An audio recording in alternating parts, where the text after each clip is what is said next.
കാര്യം കൂടാണ്. അങ്ങനെ പല പുരസ്കാരങ്ങളും ലഭിച്ചിട്ടുണ്ട്. പ്രാദേശികമായും ദേശീയമായിട്ടുള്ള പുരസ്കാരങ്ങൾ. അങ്ങനെ നമ്മളിപ്പോ കഴിഞ്ഞ, അതായത് ഈ 27-ാം തീയതി, കഴിഞ്ഞ 27-ാം തീയതി ഗുരുവായൂർ നമ്മളൊരു വിമർശനം വെച്ചിരുന്നു. ധർമ്മം ഭാരതത്തിന്റെ ആത്മാവ് എന്ന വിഷയത്തെ കുറിച്ചായിരുന്നു ദീദിയുടെ വിഷയം.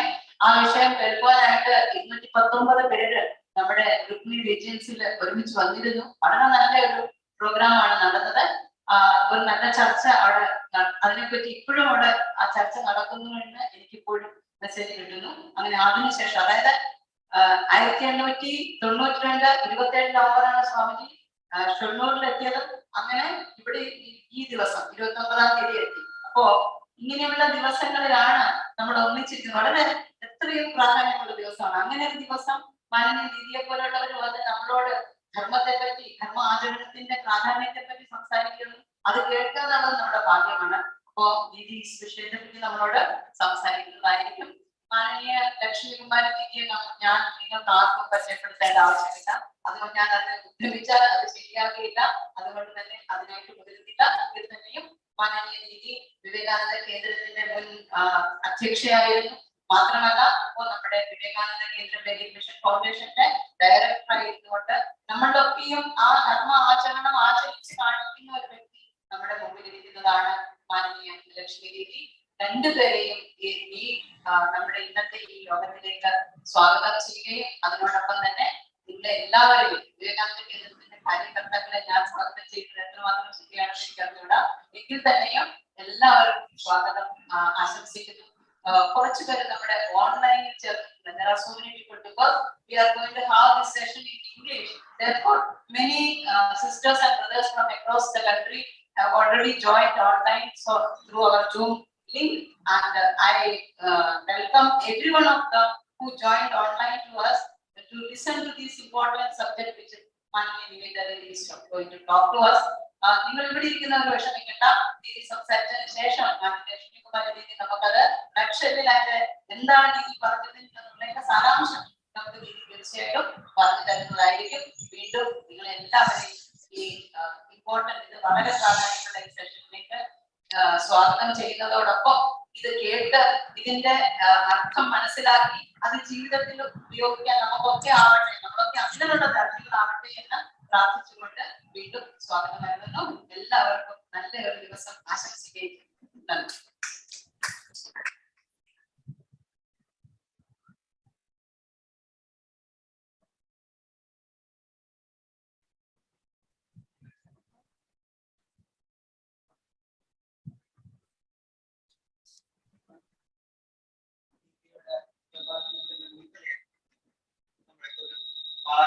ഗാനം ആരംഭിക്കുന്നത് പ്രിയദേവി കൂടി വിവേകാനന്ദ കേന്ദ്രത്തിന്റെ ജീവനവൃത്തിയാണ്. ഇപ്പോ തിരുവനന്തപുരം ബേസ് ചെയ്തുകൊണ്ട് കേന്ദ്രത്തിന്റെ പ്രവർത്തനങ്ങൾ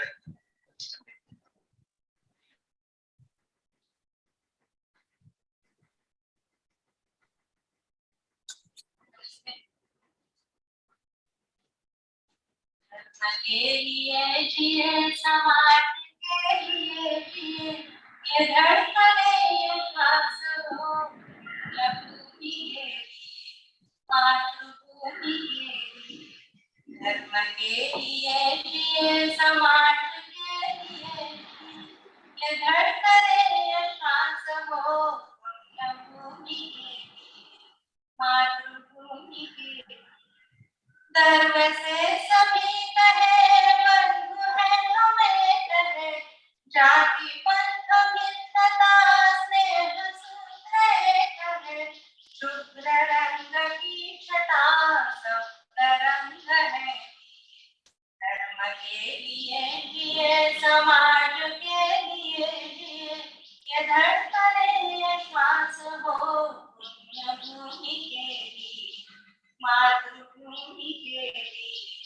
व्यक्ति व्यक्ति में जगे राष्ट्रभक्ति भावना, व्यक्ति को समाज से जोड़ने की साधना,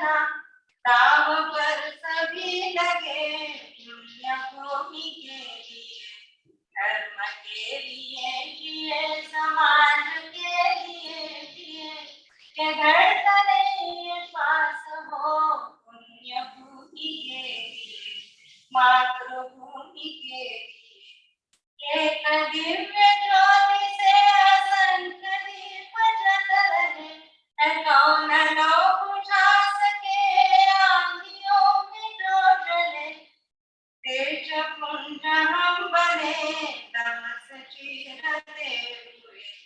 धर्म के लिए जिए, समाज के लिए जिए, ये धड़कने ये श्वास हो पुण्य भूमि के लिए, मातृभूमि के लिए, मातृभूमि के लिए।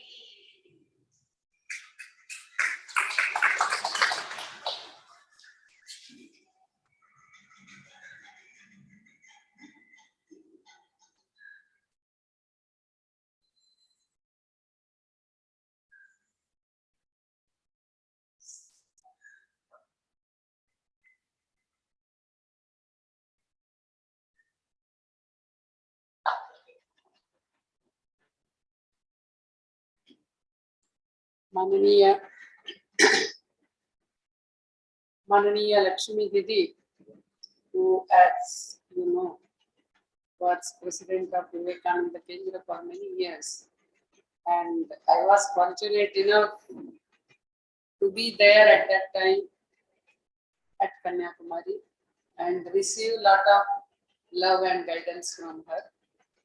So Mananiya Lakshmi Didi, all the Kendra Karyakartas, the Pranta Sangatak, Dakshin Pranta Radha Didi, and all of you, my namaskars to you. Today, for some time, we are going to discuss about dharma in daily life. So, as soon as the word dharma comes,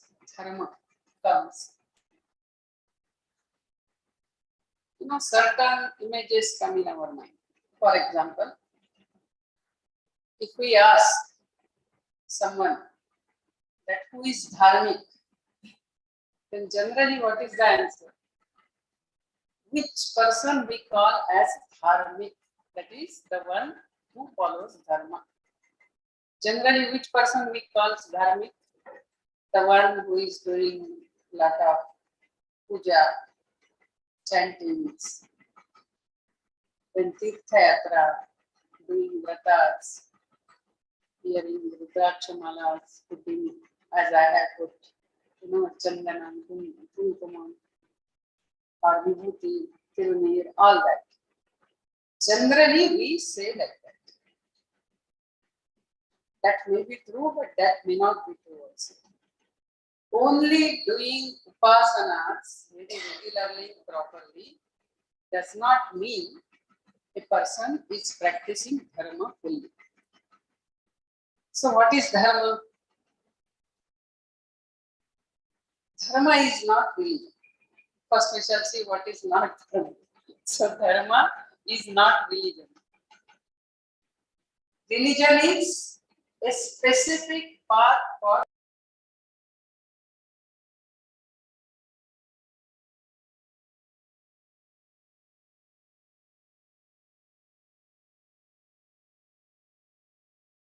approach. It means this is the God for whom I do upasana. This is the way it is to be done, whether it is prayers or whatever. This is the book that I read. This is the authority that I respect. And there is no other better God than this. Not only better God, there is no other God. This is the only true God. So this is exclusive approach in religion. So dharma is not religion. Actually, in dharma, there is freedom of upasana. You can have your own Ishta Devata, your own mantra, your own way of worshipping, praying. And you don't say that only my God is true and others' God is false. We say, this is my way of doing upasana. Yours is fine for you, mine is fine for me. So that inclusive approach towards various parts of upasana is only in dharma. That freedom of upasana and the mutual respect for various upasanas is only in dharma. But in religion, there is neither the freedom nor the mutual respect. once I had gone to Ranchi, and in Ranchi I was talking with one father. He was actually from Germany. He had come even before independence. When I met him, he was almost 70 years old. And the person there had organized our discussion. So one professor in Indrajit, they had organized it. So I was talking to that father. Then I told him that, why do you go and convert? You tell, if you convert, I will give you a job. Or if you convert, you will get more dowry and all that. Then he said, no, I don't do that. If others are doing, it is wrong. I don't accept that. Then I thought, that's very nice that you don't go and do conversion. Then he told, but look here. Magale means Beti, in Hindi we were discussing. So I was quite young to him at that time. So he called me a daughter, Beti. So he told, look here, I pray to Jesus and I get lot of happiness. So, should I not share my happiness with others?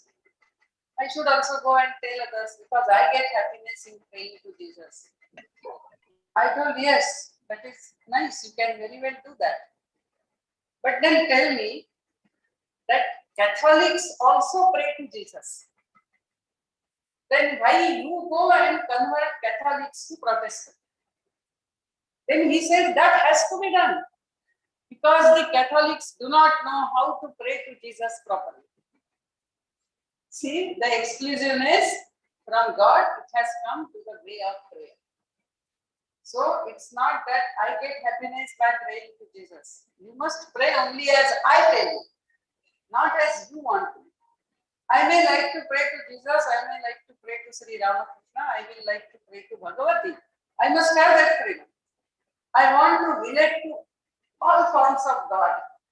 But that freedom is not in a religion. But in Dharma, that freedom is there. So, my Kula Devata is Yogeshwari. I stay in Kanyakumari, so I go to Kanyakumari temple. When I go to Arunachal Pradesh, in a neither Namlo, I also pray to Anedodi. So that mother is same, only she is in different forms. So the Dharma gives that inclusive approach, freedom of upasana, mutual respect to others. So Dharma is not religion. Unfortunately, we translated Dharma as religion, and so many problems have come up because of that. We talk of secularism because of that. We say everything should be kept aside. Dharma is the soul of Bharat, soul of India. That's how Swami Vivekananda had told. And that Dharma also we are keeping away from our daily life. Because everything should be beyond Dharma. You should not Dharma nirapekshata for secularism. That is the word we translated. But what is secularism?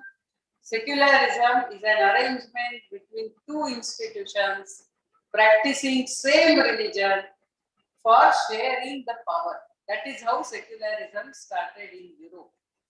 In Europe, the government, whether of monarchy or democracy, and the church, they were fighting for power, because earlier all power was in the hands of church. Church will decide who will become the king. Church will decide who will become the mayor. Church will have the army. Church will decide what law we should pass. That unless the church agrees, the law cannot be passed. So all power was centered in the hands of church during the dark ages of Europe. But slowly, as the popular government started coming, they agitated for power, and ultimately a power sharing compromise was arrived at. And that compromise is that the secular functions will be taken care of by the government and the religious functions will be taken care of by the church. So, if we say France is a secular country, what does it mean? It only means the secular functions will be taken care of by the government and religious functions will be taken care of by the church. But that does not mean that all religions are equal. That does not mean at all. Actually, in England, the Lutheran church, that is the Germany's church, cannot function. It is not allowed to work, to function among the British without permission of the British government. It is not allowed. When the prince or the king takes the oath, he says, I am defender of the Anglican faith. That's the oath he takes. So the national church of the country, only that has prominence in that country. Baptist church cannot work in England. Baptist church cannot work in Germany without the permission of government. That is secularism. But in India, we made it something different, and slowly we have driven out dharma from our life. That is the tragedy. So dharma is not religion. Dharma is not dogmas. Dogmas means do this, don't do this. It's not like that. The dharma gets decided as per in which ashrama stage you are in life. What is your daitva in life? That is responsibility in life. Accordingly, what is your dharma at that moment in life gets decided. So the dharma is not dogmas. To give one or two examples to understand this, in Ramayana, Rama obeyed his parents and went to the forest. So we call him Dharmatma. We call him Ramo Vigrahavan Dharma. Bharata did not obey his parents. His mother wanted him to become a king. He did not obey. He did not become the king. He stayed in Nandigram. He did not even stay in capital or in a palace. And we call Bharata again Dharmatma. So the dogma is, that is the injunction is, obey your parents. In normal situation, this is right. This is true. It has to be obeyed. But Prahlada did not obey his father. And yet Prahlada is worshipped. He is one of the greatest devotee of Ishvara. So what is dharma? Dharma is, as per your ashrama and duty, you have to choose. Dharma is also, you have a duty towards all your larger collectives. This whole world is interconnected, interrelated, interdependent. So I am part of the family. My family is part of the society. My society is part of the nation. My nation is part of the whole humanity, the whole existence. So practically, I am part of family, society, nation, humanity, and the whole creation. Now I am part of it, all these collectives. It means what? I have certain duty towards all these collectives. This finger is part of the palm. This finger is also the part of the hand. This finger is also the part of, the whole body. So this finger has a duty towards the palm, towards the hand, towards the whole body. The finger in itself has no purpose. If the finger is cut, the finger is purposeless, meaningless, useless. It can be only preserved, but its function is gone. Its function is only when it is connected to the larger existence. Its purpose is only then when it works in the interest of the larger existence. Otherwise, this finger has no purpose. So same way, as an individual, I am part of the family, of the society, of the nation, humanity, and the whole creation. So my existence has a purpose, meaning, usefulness, only when I work in the service of my society, of my community, of my nation, this whole nature. If my existence is at the cost of all this, I don't bother what happens to family. My life is like that. I must have my own space. Even if then I have to divide the family, let us divide the family. I am not bothered about what is happening in the community. I am happy in my family, that's enough for me. Or I am not happy about what is happening in Kerala or in my country. I am peaceful here in Kodungallu, that is enough for me.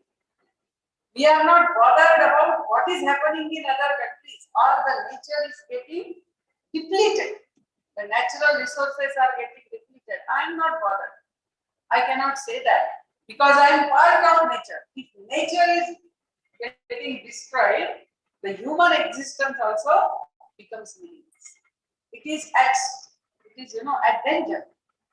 The human being cannot survive. So the nature is also to be protected, the nation is to be protected, and our dharma is being part of the whole. Our dharma is to contribute to the harmony, to the well-being, and to the all that is good towards all these elements. But then sometimes, there is a clash. So suppose I have got a desire. I want to do something. But my family's economical condition is not that. But I still insist my father should sell that plot of land and send me to medical college. Suppose my father does that. I go to medical college. The only land, only source of income that was kept in any eventuality is gone because I should become a doctor. I become a doctor. And then I say that, no, you see, after all, I studied very hard.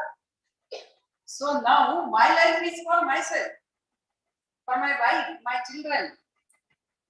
And parents are sick. The younger brother is to be educated, younger sister is to be educated. And I say, no, my income is for myself. If I talk like that, I have affected the family. If I live only for myself. So, my father agrees, okay, I will sell this plot of land and send you to medical college. Everything is almost finalized. I am about to take admission in maybe 2 weeks or so. And suddenly, a cancer is detected for mother. Now, lot of treatment is required. Father says, this plot of land which I am about to sell, that money we need for treatment. You cannot go for medical, you have to go now to some degree college. Now, what is to be done? The money was already, father had already sent that money to my account. I am just about to remit that money for my fees. And mother's cancer is detected. And father says, please return the money. Mother needs to be treated. If I give that, I cannot become doctor. That's my dream to become doctor. There is a clash.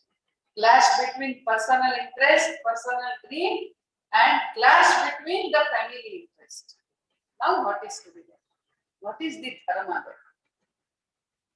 We cannot say that anyway mother one day or other has to die, but I have to live my whole life. If I become a doctor, then later maybe mother may survive somehow and after 5 years I can treat mother. What is that? Can we say that? This is all that argument's justification will be selfish. It will be adharma. So dreams are not important at that time. I will say, no, I won't become doctor. It's all right. I will go in some science stream. I shall become a scientist. I shall do PhD later and become doctor. Doctor at least will come in front of my name. I may not be medical doctor. So I sacrifice my dream in the interest of the family. That is dharma. In Ramayana, Rama sacrificed the kingdom because he knew if he returns as Bharata was insisting, again Kaikeyi's mind will start working because What has entered in the mind doesn't disappear within 2 months. It needs at least one tap. Tap means 12 years. And therefore, I must go out from the scene. If Bharata becomes king, I shall not return. Bharata knows if I become king, Rama will not return. So he never becomes the king. Because the family should stay together. And that is why both of them sacrifice the personal interest in the interest of the family, for family to stay together.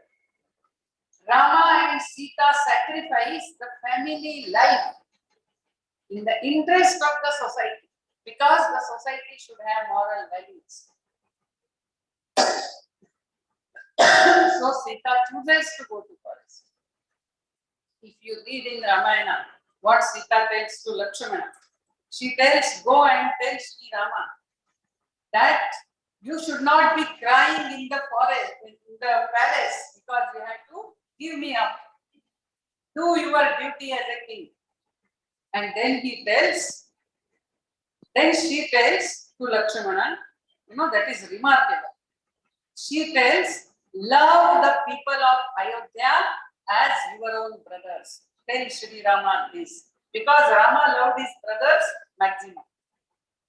So she tells, you love the people of Ayodhya, though they were talking against me. It's not only one washerman, one dhobi. Actually, everywhere people were talking against Sita. And that same Sita is failing. Why? Because the morality in the society is to be kept. What a large heart is required.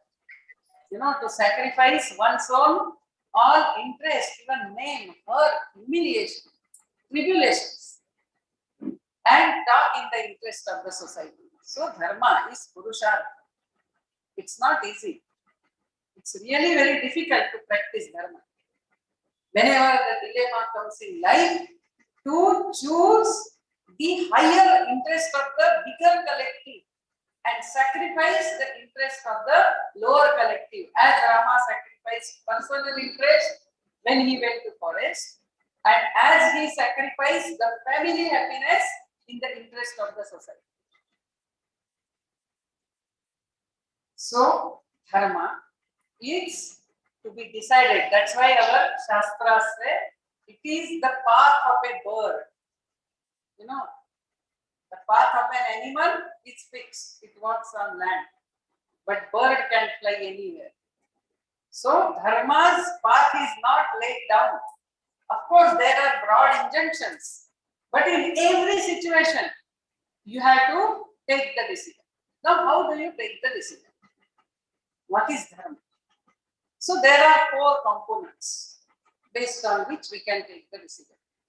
1, whether I am taking the decision based on oneness.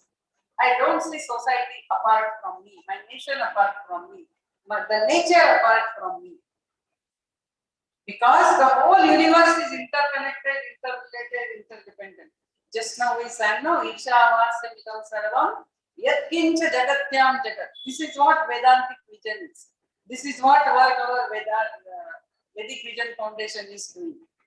That the whole thing is interconnected, interrelated, interdependent. It's a vision of oneness. And in this, whatever I want, I have to desire strongly, work for it, but not at the cost of interest of others. If I want to rob others and become rich, I may become rich, but I will never enjoy that wealth. You see, everyone's life, it has to be based on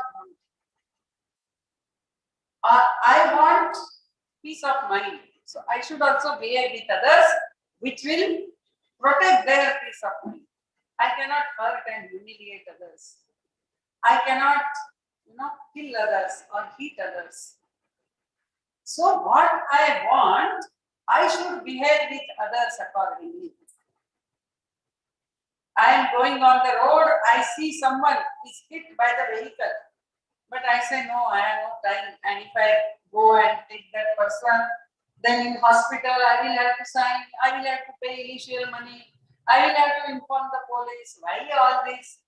Better go on my own. Better don't see what has happened. If I do that, I have failed in my dharma. Because suppose that person who is hit on the road is your own son.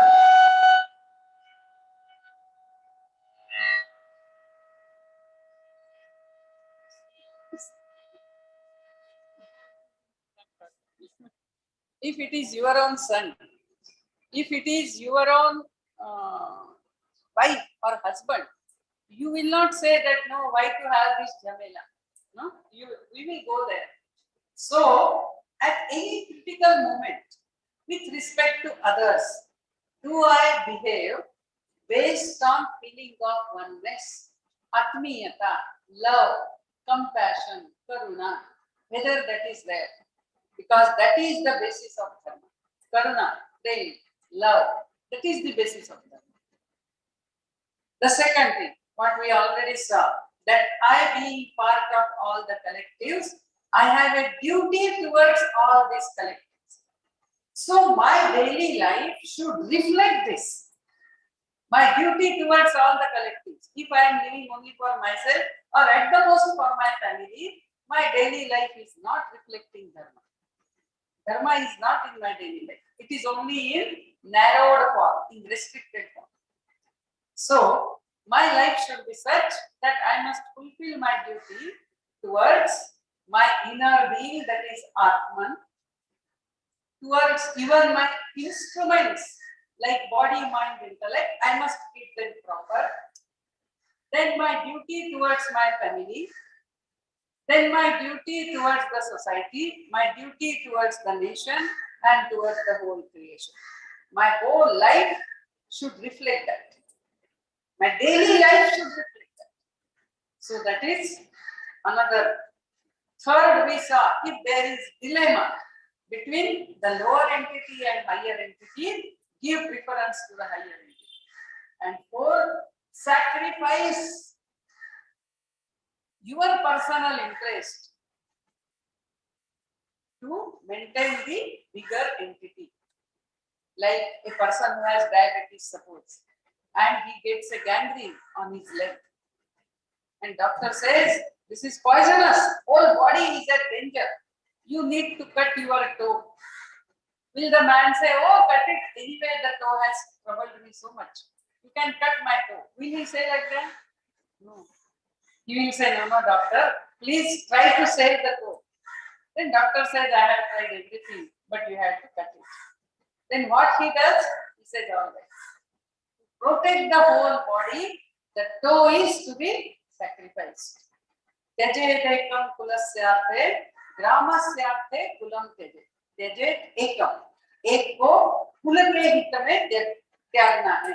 त्यजेत Ekam कुलस्यार्थे ग्रामस्यार्थे coulomb त्यजेत.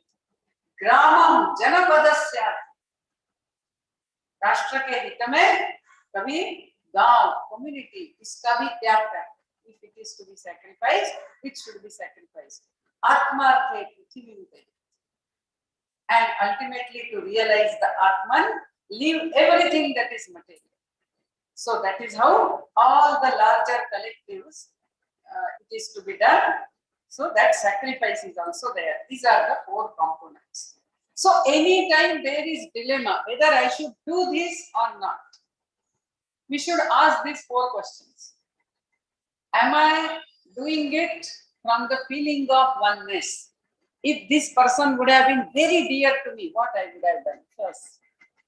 Second, what is the conflict here? Which is the lower entity, which is the higher entity? What is the conflict of interest? And then I take decision in the interest of the bigger collective. You know, we being Karyakartas of Vivekananda Kendra, many times this dilemma comes. What is in the interest of the organization? So, all right, I shall do that.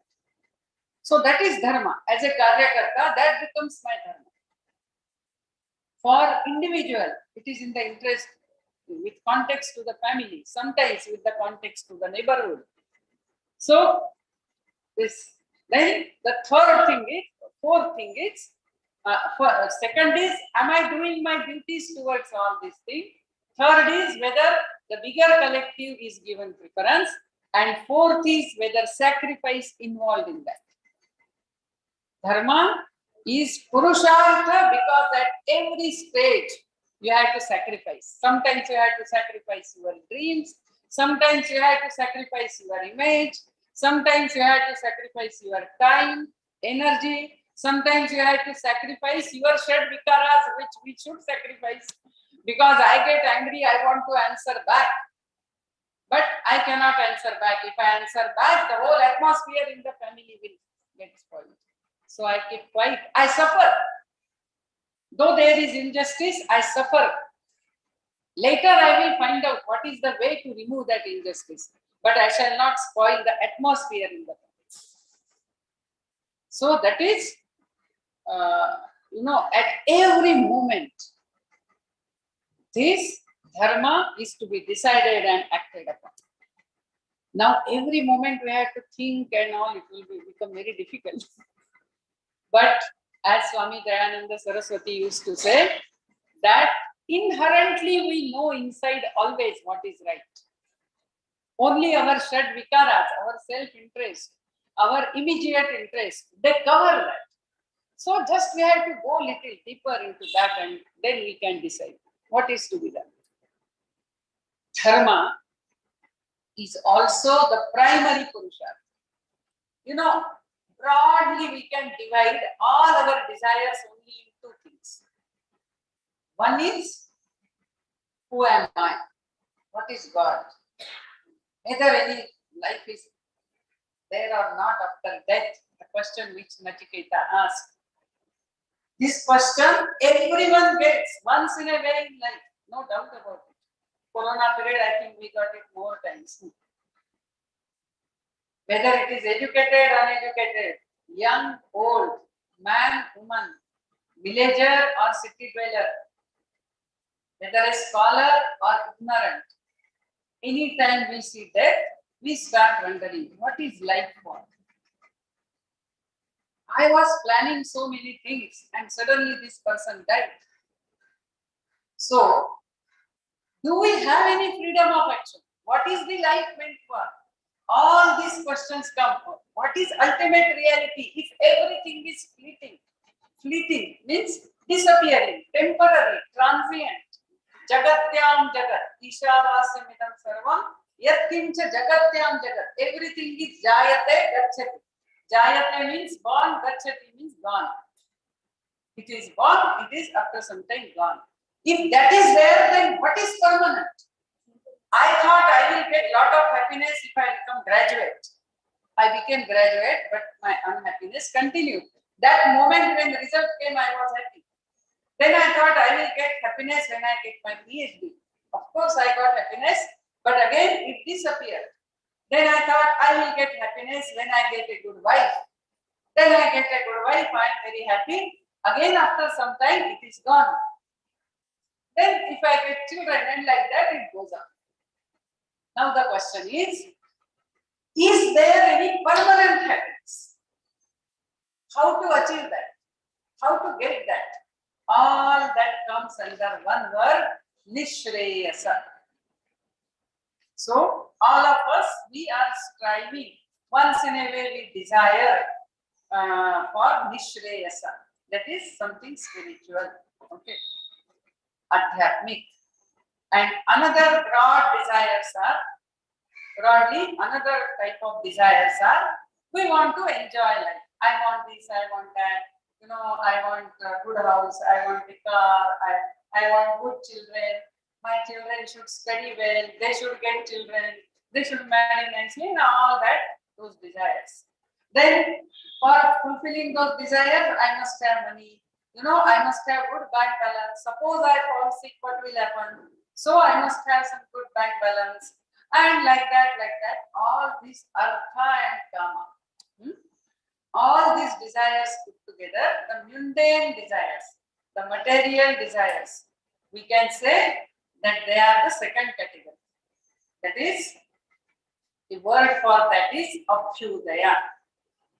So to get both Abhyudaya and Nishreyasa, its basis is Dharma.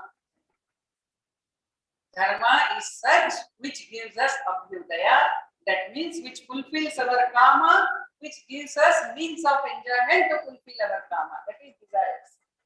And Dharma also ultimately leads us to Moksha, Mukti. So, 4 Purusharthas are Dharma, Artha, Kama, Moksha. In that, Moksha is ultimate Purushartha, Artha and Kama are natural Purusharthas, even animals have that, human beings also have that, every living being has that. And Dharma is the primary Purushartha. So, the striving for Artha and Kama should be based on Dharma. If giving up Dharma and strive for Artha and Kama, I may get Artha and Kama, but it will not be successful. For example, there is a very rich family and they say, see, there is no heir for our wealth. We want son, we want son, we want son. They go on thinking of that.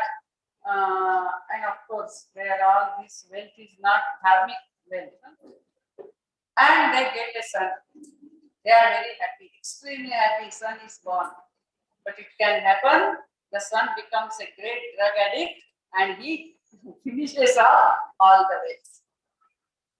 We have desire, we shall go, to visit Singapore.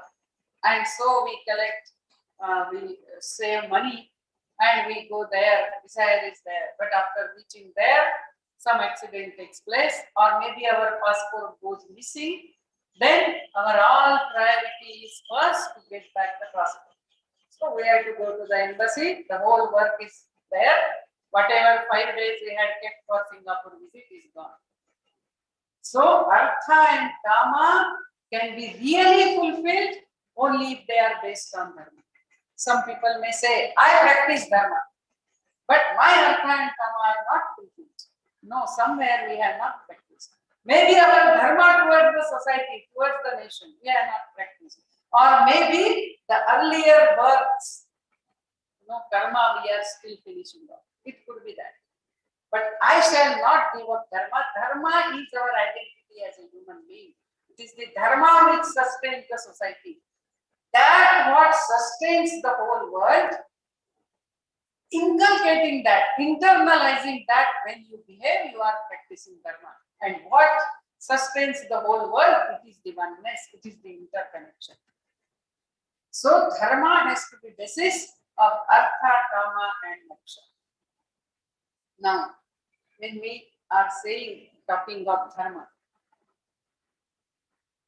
in daily life, now how should be our daily life fashioned? There is one very beautiful quotation of Swami Vivekananda. He says, each soul is potentially divine. The goal of life is to manifest that divinity by controlling the nature, external and internal. We saw the 4 Purusharthas, in that the ultimate Purushartha for all of us.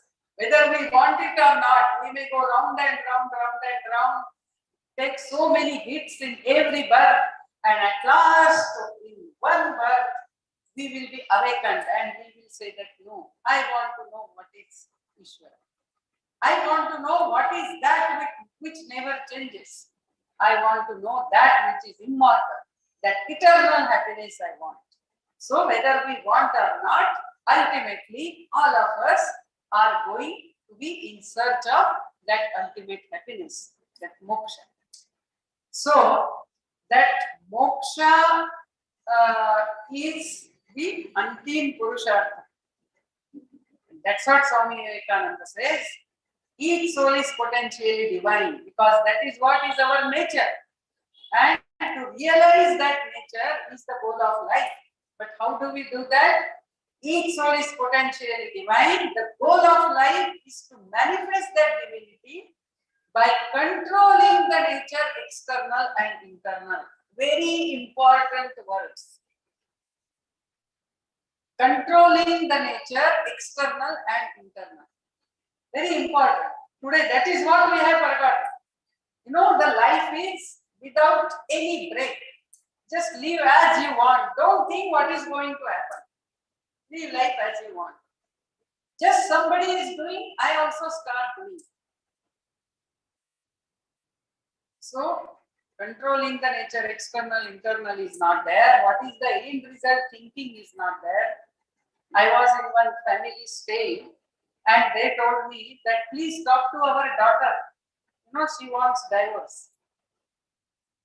Then I told her, I will just find out why she wants. So I was sitting with her. I asked her what happened. She told, Didi, you know, I am the only daughter of the family. And since I was a baby, my parents kept on telling me, you should be first, you should be first. Even if my half a mark is less, my mother used to go and discuss with the teachers why I lost a mark. Then she would engage, my parents would give me the best tuitions. Every time they said, you know, you should be first class first, you must get the best job, your career should be very good. No one in our family has like that, you must achieve the heights in career. So all that it went on. And then I also inculcated that. You know, I was MBA first class first. I got a very good job in one MNC. And then I started working there. Later, my mother got me married to a businessman in this city. And now, my company has given me an offer. They are starting a branch in France. They want me to be CMD there. See, what a big chance has come in such young age for me. I want to go there. Now my parents-in-law, husband are telling, no, you should not go. You must have children. You must go family way. Now my parents are also telling, you must have children. Think of your family. Don't go for that job. Till now, my parents never talked of family. Never told me that, you know, you have to be a mother. You have to take care of a family.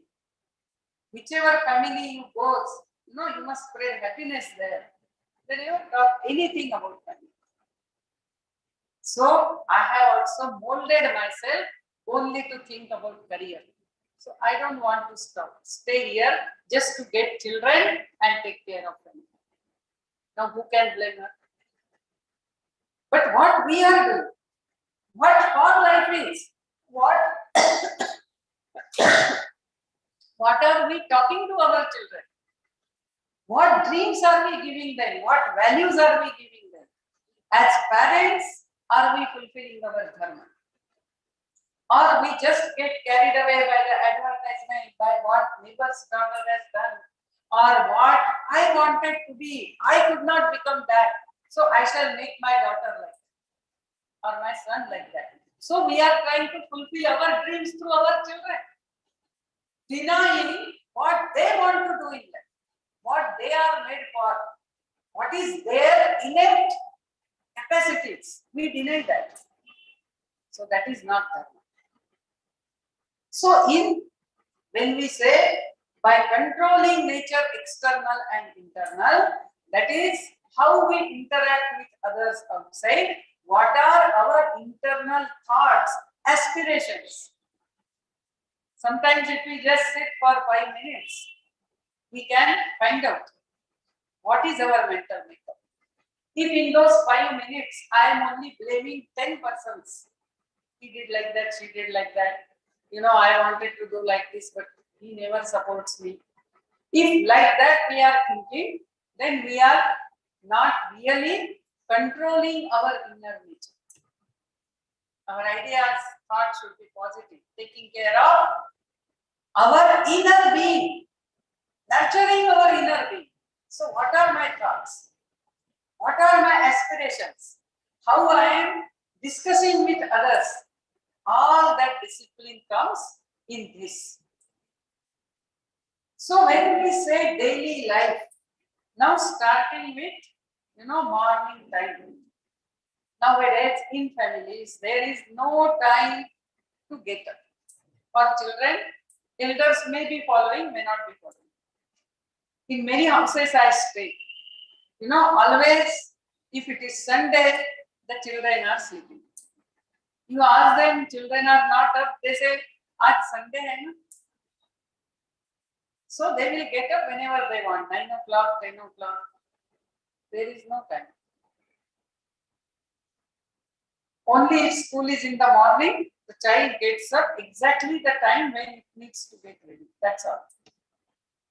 There are no practices insisted upon. Because this is my dharma as a father, as a mother, to mold the child, to direct his energies properly to the higher goals in life. I cannot indulge him. Whatever the child asks, I give. Whatever the child wants to do, I allow him to do. Child wants more dresses, I keep on giving dresses because I am rich enough. When I was young, my father had refused a new dress because he could not afford, and I just had 4 dresses. But today, I can get my child 40 dresses and I shall get it. This is what we think. But what will happen to the child? Whether the child learns to temperate his desires, has some control in life. He has been trained to take no in life. No, life is tough. He has to face the life. Whatever you demand, you don't get in life. So whether we are training our children to take no in life, nothing we think of. We are just doing the things. Once I was in one school, one principal was telling me, this incident I tell everywhere. That principal was telling that, you know, in our school when the Roja is there, the Muslim children don't eat anything. They don't drink even water. Other children are taking food, but they don't take anything. But you see, for Hindu children, there is no such insistence for any vrata, any festival. There is no self-control inculcated. No toughening of mind is practiced in families. How our children will face the life? So they commit suicide for simple things, they go in depression.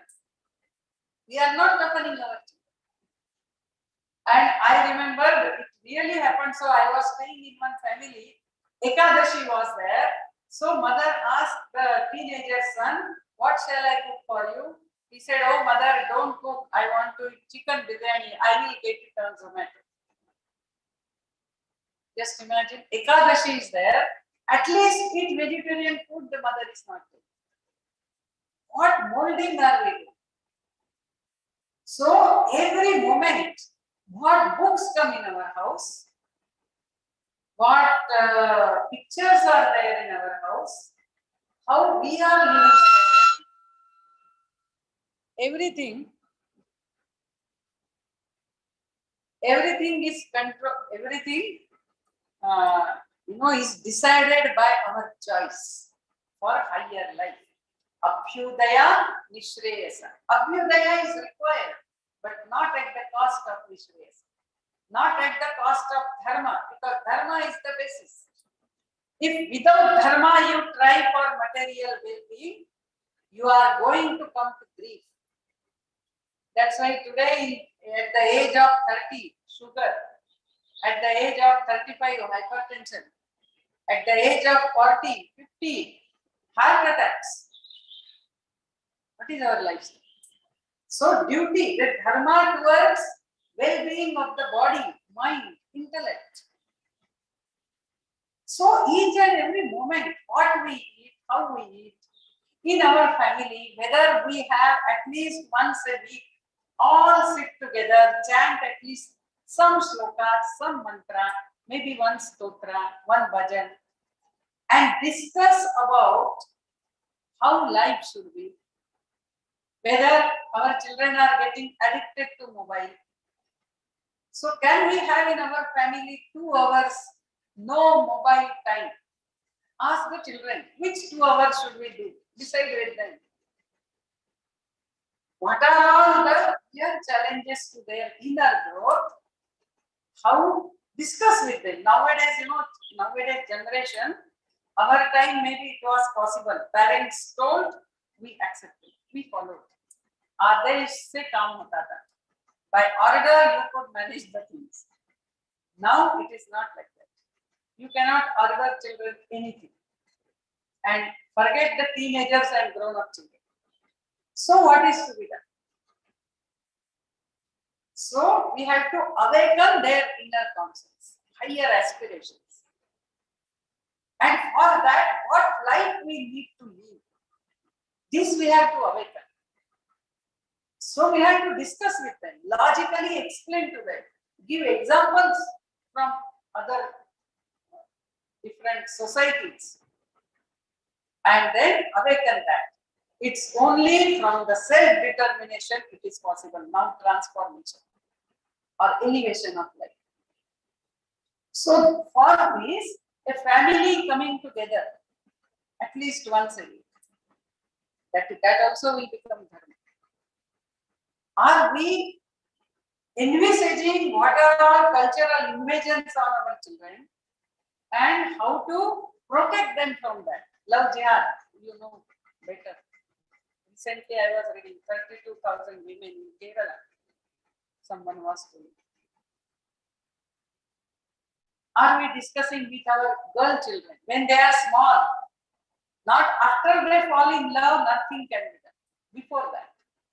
You know that paper, if I put in water, it will just crumple. But if we laminate that paper and put in water, you know that paper will not get wet. This is the dharma of the parents, to laminate the children against all these cultural invasions. How are we doing that? What are all invasions are there? Drug addiction. I was reading in Kerala, 72% schools have drug problem. Imagine, any time our child can become a victim to that. So we have to laminate our children. We cannot simply give good food, good school and good clothes and our duty over. Very consciously we have to nurture the children in our family. Our life should reflect that out. So what is it that we are doing? No, dharma is not so simple. That's why it is Purushartha, primary Purushartha. We have to strive for it always. And dharma changes as per the ashrama, as I told you. So suppose there is a youth and there is his grandfather. The grandfather is chanting mala. He is doing 11 malas per day. Then he chants complete Bhagavad Gita. My father used to do that. For example, I am telling you. So he is a vanaprasthi. He has enough time. Now that is his dharma. You know, to involve himself more in sadhana, to get detached from what I was and to turn inward. But looking at grandfather, or because I am doing, I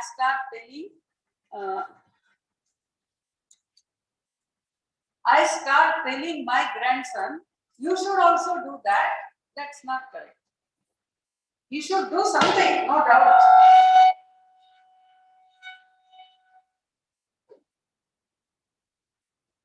He should do something. That is, he must pray to God. He must do some meditation of maybe 5 minutes, 10 minutes. He must chant something. All that is there.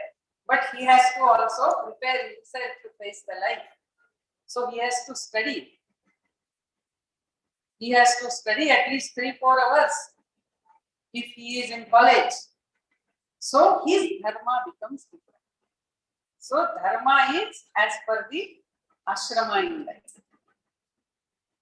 I will just conclude by telling you Pancha Mahayajna, which actually helps us to fulfill our dharma, that is duty, towards the larger collectives. So the first yajna is Pitru Yajna. Pitru Yajna means respecting the elders in the family. Then, offering the tarpana to all those who have departed. You just imagine what all invasions were there in our country. but we still continue in this great dharmic tradition. It is because our ancestors, they faced all those problems but did not convert, did not give up the tradition. That's why we are in this tradition. So we remember them. We remember them, do tarpana every day. Once in a year we do shraddha for them. And then in family, we have such traditions which mold the next generation.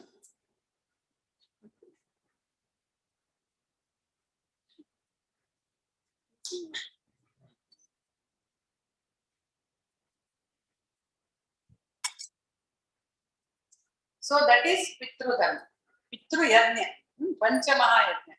Because that is Gurhastha Dharma, to do all Panchamaha Yajna. So first is Pitru Yajna. The second is Nara Yajna or Bhuta Yajna. That means we should give our some time, energy and money for the good works in the society without expecting anything. So suppose there are some poor children. I call them every week, 2 hours. I teach them soft skills, life skills, communications. Nowadays, communication is a big problem even in families. Nobody talks with each other. Nobody can open up heart to other. So we teach the children that. I told you, laminating our children, not only my children, even in the society. That's what in Kendra we call Sanskar Varga. We laminate them. So, or we conduct a Swadhyaya Varga. We give some 2 hours once a week. And we take some good book and study. Today we don't know what is in Ramayana, Mahabharata. We only read novels and form the opinions. So we say Draupadi laughed at Duryodhana, saying a blind father's son is a blind. And that's why Duryodhana got angry and therefore the game of dice was played. In Mahabharata, Draupadi has never talked like that. We read a novel and form our opinions. So not novels, our original books. And it is available, the shloka, its meaning. So we do Swadhyaya, understand our roots, become proud of our culture, our tradition. Or we give time, to practice yoga and make our way of life as yoga way of life. Again, in that, working for the society is there. So all that thing comes in Narayajna or Bhuta Yajna. There are few more things, but we shall proceed ahead. Then the third yajna is Rishi Yajna. That I think in the English. Rishi Yajna. Rishi Yajna is, we say Deva Nirmitam Desham, such a beautiful land is created by God, whole of India. See, we are putting fan here and I am coming from Delhi. There we are taking blankets, wearing sweater, shawls and sitting. And still up you go, there even you have to put some fire and sit near that. That much variety is there in this land. So Deva Nirmitam Desham, Rishi Nirmitam Rashtra. In such a wonderful land, how should be our way of life? That way of life was developed, nurtured, taught by the rishis to us. By their penance, they got that. Dharma also, they gave us. And understanding that, so read the scriptures, understand the rishis, pass it on to the next generation. That is Rishi Yajna. Then the fourth Yajna is Deva Yajna. Deva Yajna is, the Devas are presiding deities in the nature. They are also presiding deities in the bodies. So the presiding deities of the eyes are sun and moon. The presiding deity of the hand is Indra. Presiding deity of the feet is Vishnu. Because only when you walk, everything remains okay. And only Vishnu only takes care of, sustains the universe. So, Deva Yajna means taking care of your body. That is maintaining your health. So asana pranayam, regular practice of asana pranayam, proper eating, as in Bhagavad Gita, Bhagavan Krishna says, how we should eat, how we should move about, everything, moderation should be there. And then so this is for the body, but also this body is made of Panchamahabhuta, which comes from the nature. So taking care of the nature, enriching the nature is Devayajna. So Devayajna has two parts: taking care of the body, mind, intellect, and taking care of the nature. So that is what is Devayajna. So at least some trees we should plant in our life. We should nurture certain trees. We should not waste the electricity or any natural resources. And we should, of course, enrich the nature. So whether it is rainwater harvesting, everything that we do will go towards that. So that is Devayajna. And the fifth yajna is Brahma Yajna. Brahma Yajna is, you may have your own Ishta Devata. So do puja, regular puja, because that disciplines the body. Then if you have taken mantra, chant the mantra. Then meditate for some time. And also read the scriptures which talk about the Atman, either Upanishads or Bhagavad Gita. Read one shloka, its meaning, not too much, just 10 minutes. One thought, read for the day, keep on contemplating over it. That is Brahma Yajna. So you see, all these bigger and bigger collectives, no? Each yajna is connecting us, is making us fulfill our duty to our bigger form. The Pitru Yajna is our connection, is our contribution towards the bigger form called family. Bigger collective called family. Then the Nara Yajna or Bhuta Yajna is our connection to still bigger form identity called society. Then Rishi Yajna is our connection with the still bigger form, the collective, or our contribution, our nurturing of our still bigger form called nation. Deva Yajna is our nurturing of the still bigger form, that is the whole nature, and of course the body, mind, intellect. And Brahma Yajna is connecting to our real nature, to that Ishavasya-midam sarvam, to that which always is, which is Chidananda Rupa Shivoham Shivam.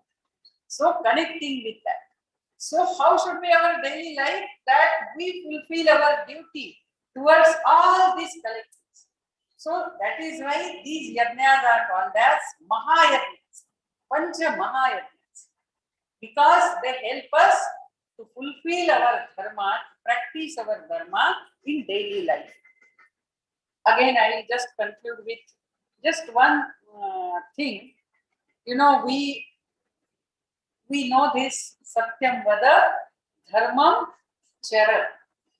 Satya bolna hai, we have to speak truth and we have to practice dharma. Dharmam Chara. So dharma is not any intellectual topic. Dharma is not something like philosophy you discuss. Dharma is to be lived, to be practiced every moment of life. Every moment of life should slowly rise me. So dharma is also connected with karma. Without karma, there is no dharma. Dharmam chara. And as Sri Aurobindo says beautifully, every choice of an action is a choice whether this action elevates me or brings me down. So every time we have to go and choose the action which is, dharma. Only that will elevate us, and ultimately it takes us to moksha. The desires which are part of kama, slowly that bubuksha turns slowly into mumuksha if dharma is continuously practiced in life. That is what Saint Tiruvalluvar tells in Kanyakumari. His big statue is erected and he is standing with three fingers. Aram, Inbam, Orul. So dharma, artha, kama. He says about vidudalai, that is moksha. Don't worry. Just practice dharma. Even your artha and kama should be based on dharma. Every minute, my action I choose will only elevate me and not degrade me.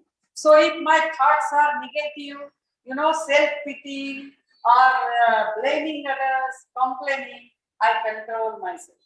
And when I behave with others, I always fulfill my duty. I always operate from the dimension of oneness, of love, of compassion.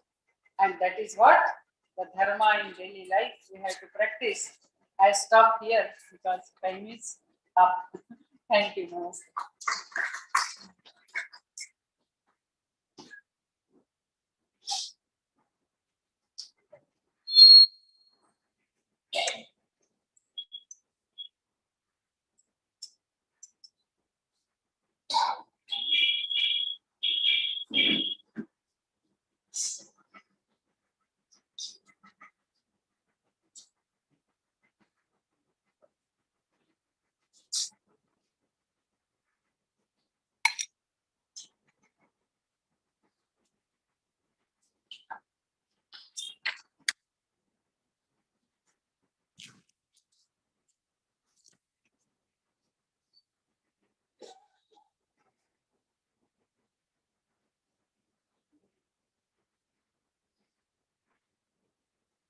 Sudhakar, you have to tell.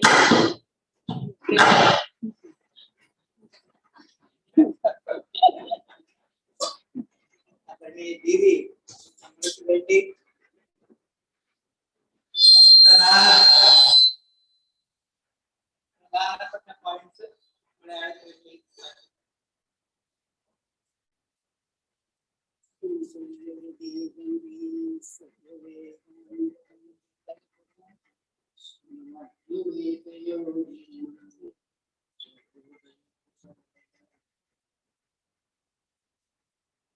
ഇത്രയും വിഷമം പിടിച്ച ഒരു ജോലി എനിക്ക് ഇതുവരെ കിട്ടിയിട്ടില്ല.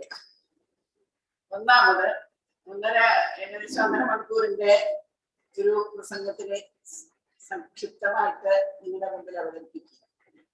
രണ്ടാമത് എനിക്കൊന്നും പറയാനില്ല, പറഞ്ഞു മാത്രം എടുത്ത് പറയുന്നുണ്ട്. 2 വിഷമം പിടിച്ചതാണ്.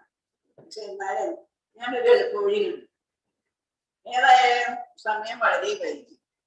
അതുകൊണ്ട് ഞാൻ എന്ത് നിശ്ചയിച്ചു വെച്ചാല് ആ പറഞ്ഞത് കൂടെ ട്രാൻസ്ലേറ്റ് ചെയ്ത് ഞാനൊരു ചെറിയ ബുക്ക്ലെറ്റ് ആയിട്ട് ഇന്നിവിടെ വന്ന എല്ലാവർക്കും എത്തിച്ചു തരുന്നതാണ്. അതാണ് ഏറ്റവും നല്ലത്. എന്താ വെച്ചാല് നിങ്ങളുടെ കയ്യില് ഒരു ലൈവ് റെക്കോർഡായിട്ട് നിങ്ങൾക്ക് വെക്കാനായിട്ട് സാധിക്കും. എന്താ വെച്ചാൽ ആദ്യം നമ്മൾക്ക് എല്ലാവർക്കും അറിയാം, ഈ കാണിച്ചുകൊണ്ടിരിക്കുന്നതല്ല ധർമ്മമല്ല, കാണിച്ചുകൊണ്ടിരിക്കുന്നതല്ല നമ്മുടെ മതം എന്ന് പറയുന്നത്. അതൊക്കെ മതത്തിന്റെ വളരെ താഴെ ഭാഗങ്ങളാണ്. എന്താണ് നമ്മുടെ മനുഷ്യനെ നമ്മൾ ശുദ്ധീകരിച്ച് നമ്മൾ നന്നാക്കാൻ പോകുന്നത്? അത് ധർമ്മമാണ്. അതില് ഞാൻ എന്നതിന് പ്രാധാന്യമുണ്ട്. പക്ഷെ ആ ഞാൻ എന്നത് നമ്മൾ ഇന്നറിയുന്ന ദേഹത്തോടും മനസ്സോടും ബന്ധിച്ചിട്ടുള്ളതല്ല, അത് വ്യാപകമായിട്ട് ഈ പ്രപഞ്ചത്തിനെ മുഴുവനും നിറഞ്ഞു നിൽക്കുന്ന ഒരു ശക്തിയുടെ ഭാഗമാണ് എന്ന് മനസ്സിലാക്കി പ്രവർത്തിക്കുക. അതാണ് നമുക്ക് എല്ലാവർക്കും ആവശ്യമായിട്ട്. ഇപ്പൊ നമ്മള് കുറച്ച് മാസങ്ങളായിട്ട് 50 കുടുംബങ്ങളിലുള്ള ഡിസ്കഷൻ ഇരിക്കുകയാണ്. അതിനെപ്പറ്റി നമ്മൾ ഭഗവത്ഗീതയും രീതി എന്ന് പറയും, നിവേദിതയുടെ തന്നെ ഡയറക്ഷൻസ് ഒക്കെ ഉണ്ട്.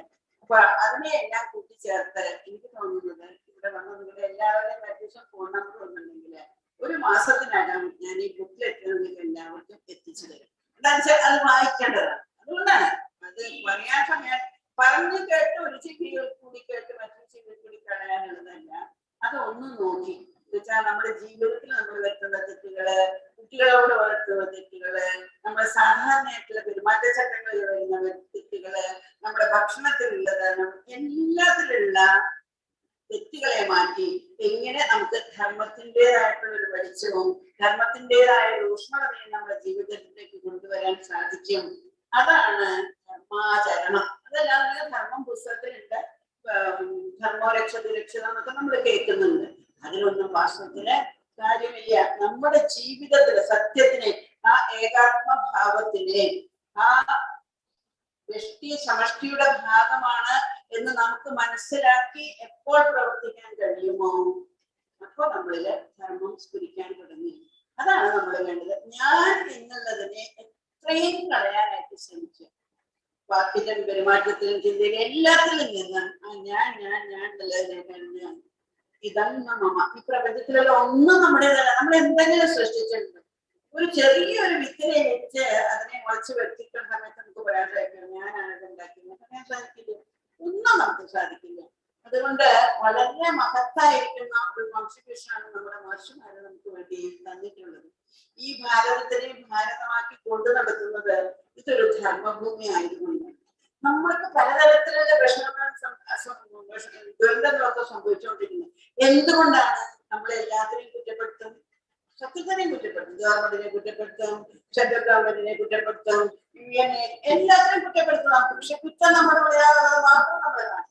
കണ്ണാടിയിൽ നോക്കുമ്പോൾ നമ്മൾ കാണുന്നത് നമ്മുടെ ഭംഗിയുള്ള രൂപമല്ലേ. അതിനെ നമ്മൾ എല്ലാ തരത്തിലും ഇങ്ങനെ ജ്വലിപ്പിച്ചുകൊണ്ടിരിക്കും. പക്ഷേ ഇതിന്റെ ഉള്ളിൽ കിടക്കുന്ന രസത്തിലാണ് നമ്മൾ കാണുന്നില്ലല്ലോ. അതിനെ കണ്ട് അതിനെയാണ് നമുക്ക് തിരുത്തേണ്ടത്. അതുകൊണ്ട് ഈ കാലഘട്ടത്തില് വളരെ പ്രധാനമായിട്ടുള്ളതാണ് നമ്മൾ പ്രത്യേകിച്ചും ഹിന്ദു ധർമ്മത്തിൽ വിശ്വസിക്കുന്ന നമ്മളെവരും ആ ധർമ്മചിന്ത അത് ഒരു സങ്കുചിതമായ അർത്ഥത്തിലല്ല, അത് വളരെ വ്യാപകമായതാണ്. ഹിന്ദു എന്ന് പറയുന്നത് സനാതനമായിട്ടുള്ള ചിന്ത. ലോകത്തിന് മറ്റെവിടെയും എന്തെങ്കിലും ചിന്തകൾ ഉത്ഭവിക്കുന്നതിന് എത്രയോ കാലം മുമ്പ് തന്നെ നമ്മൾ ഈ ഏകാത്മഭാവവും എങ്ങനെയാണ് നമ്മൾ പെരുമാറേണ്ടത് ഒക്കെ നമ്മളെ അവരൊക്കെ പഠിപ്പിച്ചു വെച്ച് കഴിഞ്ഞിരിക്കുന്നു. പക്ഷെ നമ്മളതൊന്നും കേൾക്കില്ല. അതാണ് മിനിയാണെന്നുണ്ട് ഞാൻ ആലോചിക്കുന്നത്. ആദ്യം റേഡിയോ വന്ന കാലത്ത് കുട്ടികളെ കൊണ്ട് തോന്നുന്നു എപ്പോ നോക്കിയാലും എപ്പോ നോക്കിയാലും ടി വി വന്നു, എപ്പോ നോക്കിയാലും വളരെ അറിയാം നമുക്ക്. അതെപ്പോഴാണ് വളരെ സഹായിക്കുകയും ചെയ്തു. ഇപ്പൊ ഇനി വരാൻ പോകുന്ന എന്താണെന്നറിയില്ല, ഈശ്വരവും ഭഗവാനെ. അപ്പോ എവിടെയെങ്കിലുമൊക്കെ നമ്മൾ ഈ ധർമ്മത്തിന്റെ വെളിച്ചത്തിനെ കൊണ്ടു നടന്നില്ലാന്നുണ്ടെങ്കിൽ നമ്മുടെ മാനവ ജീവിതം എല്ലാം നശിക്കും. നിങ്ങളുടെ സമയം വരികയുണ്ട്. ഞാൻ ഇതിനെ പറ്റിയിട്ട് പറയുകയല്ല. ശരിക്കും ഇതിനെ ഒരു ഗ്രന്ഥമായി വെച്ചിട്ട് നിങ്ങളുടെ നിത്യപരായണത്തിനിടയ്ക്കൊന്ന് നമ്മൾ അർത്ഥം കിട്ടില്ല. ഡിക്ഷണറി നോക്കണ മാതിരി, ഡിക്ഷണറിയിൽ നോക്കാൻ വെച്ചാൽ നിവേദന വന്ന മാതിരി എല്ലാ വിഷയങ്ങളെയും തൊട്ട് കഴിഞ്ഞിട്ടുണ്ട്. അപ്പോ ഒരു ഡിക്ഷണറി എടുക്കുന്നത് നോക്കണ മാതിരി നമുക്കൊന്ന് നോക്കി അവിടെ എങ്ങനെയാണ് ചെയ്യേണ്ടത് അല്ലേ എന്ന് ഓർമ്മിക്കും. അത്രയും ഹെൽപ്പ്. അതിന് കൂടുതൽ ഇപ്പൊ ഞാൻ പറയുന്നില്ല. തീർച്ചയായിട്ടും ഇവിടുന്ന് ഞാനൊരു അതിനെ ഏതായാലും റെക്കോർഡഡ് ആയിട്ടുണ്ട് നമ്മുടെ കയ്യില്. അതിന് നമുക്ക് എഴുതി വെച്ചിട്ടുണ്ട് ഒരുമാതിരി എല്ലാം. പക്ഷെ നിവേദിതയുടെ തന്നെ വാക്കുകളിൽ ഞാനത് എല്ലാവരിലും എത്തിക്കാം. ഈ സമയത്ത് ഇവിടെ വന്നിരുന്ന് ശ്രദ്ധയോടുകൂടി കേട്ടാൽ അതിന്റെ അർത്ഥം തന്നെ നിങ്ങളുടെ എവിടെയോ ഒരു ധാർമ്മിക ചിന്തയുണ്ട്. എന്നിൽ എവിടെയോ ഒരു തെറ്റ് പറ്റിയിട്ടുണ്ട്, എനിക്ക് ആ തെറ്റ് മാറ്റാനുള്ള വഴി കിട്ടുമോ നോക്കട്ടെ എന്ന് വിചാരിച്ചിട്ടാണ് നമ്മൾ എല്ലാവരും കൊണ്ടിരിക്കുന്നത്. ഞാൻ കേന്ദ്രത്തിൽ പോകുമ്പോൾ ഒരു കൊച്ചു മകളായിരുന്നു. അത് കഴിഞ്ഞ് വലുതായി ഞാനും മനസ്സിലായി. അപ്പോ എനിക്കൊരു മകളുടെ സ്ഥാനത്താണ്. മകളുടെ ടോക്ക് അമ്മയ്ക്ക് തർജ്ജമ ചെയ്യേണ്ടി വരും എന്ന് പറയുമ്പോൾ വലിയ വിഷമമാണ്. അല്ലേ, 2 ജനറേഷന്റെ വ്യത്യാസം തോന്നി ഞങ്ങൾ തമ്മിൽ. ഒരു ജനറേഷൻ എങ്ങനെയായിരുന്നു. അപ്പോ ഈ നല്ല അവസരത്തിലൂടെ വന്ന് നിങ്ങൾക്ക് എല്ലാവർക്കും ഈ ധാർമ്മിക ചിന്ത നിങ്ങളിൽ ഉണരട്ടെ ഉണരട്ടെ ഉണരട്ടെ എന്ന് മാത്രം പ്രാർത്ഥിച്ചുകൊണ്ട് ഭഗവത്ഗീതയുടെ സമ്മറിയായിട്ട് ഞാൻ കൊണ്ടുവന്നിരിക്കുന്ന 50 ചിന്തകള് അതും ഇതിനോട് ചേർന്ന് പോകുന്നത് തന്നെയാണ്. ഇതിൽ ഒട്ടും വ്യത്യസ്തമല്ല. അതിന്റെ പുസ്തകങ്ങൾ വരും പുറത്ത് തന്നെ. അങ്ങനെ നിങ്ങൾ എല്ലാവരിലും വിവേകാനന്ദ സ്വാമിയുടെ അനുഗ്രഹം കൊണ്ട് ധാർമ്മിക ചിന്ത വളരട്ടെ എന്ന് പ്രാർത്ഥിക്കുകയാണ്. എന്താ വെച്ചാല് ധർമ്മോ രക്ഷതി രക്ഷിത. അത് മറന്നുപോയത്. എത്രത്തോളം നമ്മുടെ ധർമ്മത്തിന്റെ ഭാഗത്തിൽ കൂടി പോകുന്നു, പഥത്തിൽ കൂടി പോകുന്നു, അത്രത്തോളം ഏതോ അദൃശ്യ ശക്തികൾ നമ്മളെ കാത്തുരക്ഷിക്കും. നമ്മൾ അതിന്റെ ദൈവാനുഗ്രഹം എന്ന് പറയാൻ ഞാൻ അവിടെ കൂടി അങ്ങനെ സംഭവിച്ചു. നമ്മുടെ അല്ല, നമ്മുടെ ക്രെഡിറ്റല്ല. നമ്മളിലുള്ള ധാർമ്മിക ചിന്തയാണ് നമ്മളെ കാത്തുരക്ഷിക്കുന്നത്, നമുക്ക് ആരോഗ്യം തരുന്നത്, മനസ്സിന് സ്വസ്തി തരുന്നത്, ബുദ്ധിക്ക് കൂർമ്മത ഏകാത്മഭാവത്തിലുള്ള മനസ്സിനെ ഉറപ്പിച്ച് എല്ലാം ആ ഭഗവാന്റെ തന്നെ സ്വരൂപമാണെന്ന് കാണാനുള്ള കഴിവും ഞാൻ അതിന്റെ ഒരു ഭാഗമാണ് എന്ന് സ്വയം എന്നും ഓർമ്മിപ്പിക്കുന്നതും അതാണ് ധർമ്മത്തിന്റെ ഏറ്റവും വലിയ ഭാവം. ആ ഭാവം നമ്മളിൽ ഉണരട്ടെ. അതിനുള്ളൊരു പ്രചോദനമായി ഇന്നത്തെ നിവേദിതയുടെ ഈ പ്രഭാഷണം അത്രയും മാത്രം പറഞ്ഞുകൊണ്ട് നമുക്ക് അടുത്ത പരിപാടിയിലേക്ക് കടക്കാം. നേരം വൈകി തോന്നുന്നു.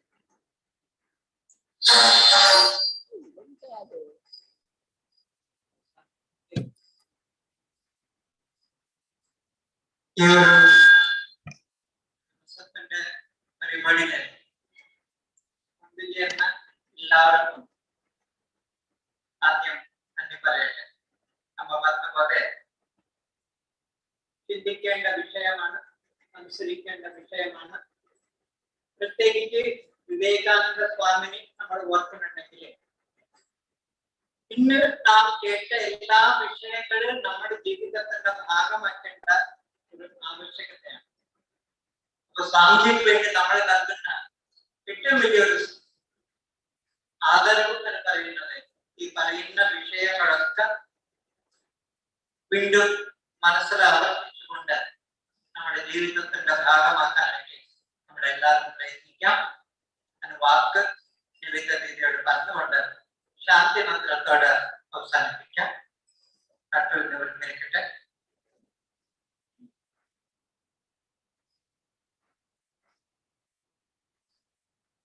സർവേ ഭവന്തു സുഖിനഃ സർവേ സന്തു നിരാമയാഃ സർവേ ഭദ്രാണി പശ്യन्तു മാ കശ്ചിത് ദുഃഖഭാഗ്